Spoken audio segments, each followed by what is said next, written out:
Today's financial advice is sponsored by Endeavor Private Wealth. And we're joined by Chris McGee, managing partner at Endeavor Private Wealth. Chris, good morning. Good morning. Appreciate you being here. I know our viewers may appreciate this insight because they always appreciate the insight that you bring to the show, but this is something I'm interested in as well. Talking about investing and financial literacy and helping our kids in that regard. I'm curious, what do you tell people when they ask you how to best help guide their children in financial literacy? Thank you, Erin. So financial literacy is using your knowledge and skills that you have to manage for financial security over your lifetime, but then also managing the day-to-day and current affairs of your financial obligations. And some of the best things that parents can do for their kids is really help to model good, sound investment practices for them to learn at home. Money can be kind of a delicate topic. Why do you think that is? Well, some people don't like to talk about money, and it may be awkward or uncomfortable for them, and for a variety of reasons. Some may be financially secure and they don't want to disincentivize their children by them thinking that it's all going to come to them, an easy street, while others may be in a little bit more of a financial pinch and don't want to pass that fear on to their children when they talk about money. Overall, though, we find it best if parents do have those open conversations and don't just keep money as a topic in silence. What advice do you have for parents for where to start? Well, I think one of the first places that parents can start is with a budget, and starting and maintaining that budget and again modeling those practices for their kids. It's going to come down to basically allocation of resources.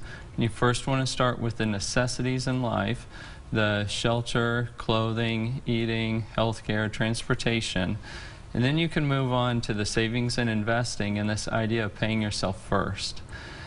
And from that, that's going to include more items under the emergency funds to get you started and then investing for the future. After that, you can kind of venture into the nice to haves, the entertainment, the hobbies, the recreational activities, and then if there's anything left over, maybe some of the luxuries. I think that is an important lesson for us adults as well. What should we be telling our kids about credit cards? So it's important that kids understand the consequences and dangers that can come with borrowing and using credit.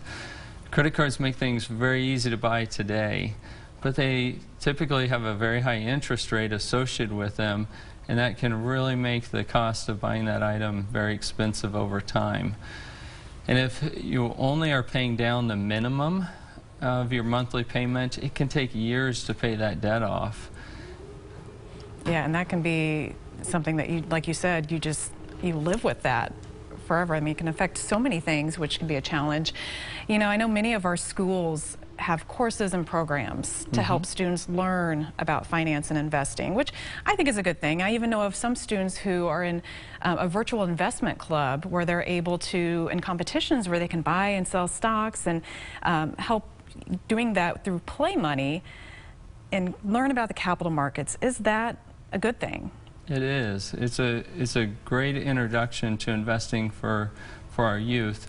Although I do worry a little bit about this idea of gamification of investing. What worries you? Well, typically those games, if you will, are 10 to 12 weeks, typically a semester. And the whole point of them is who can have the most money at the end, which sounds like a great idea, right? But there's very little attention paid to risk and even the practicalities of how that portfolio is managed. And so it can incentivize kids to not look towards long-term, diversified, good, sound investment principles, but just whatever it takes to kind of win the game, if you will.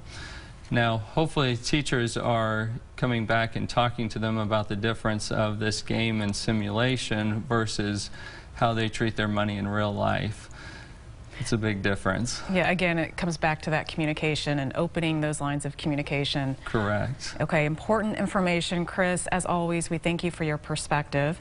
And if you'd like to learn more about Endeavor Private Wealth, you can do that by visiting endeavorpw.com.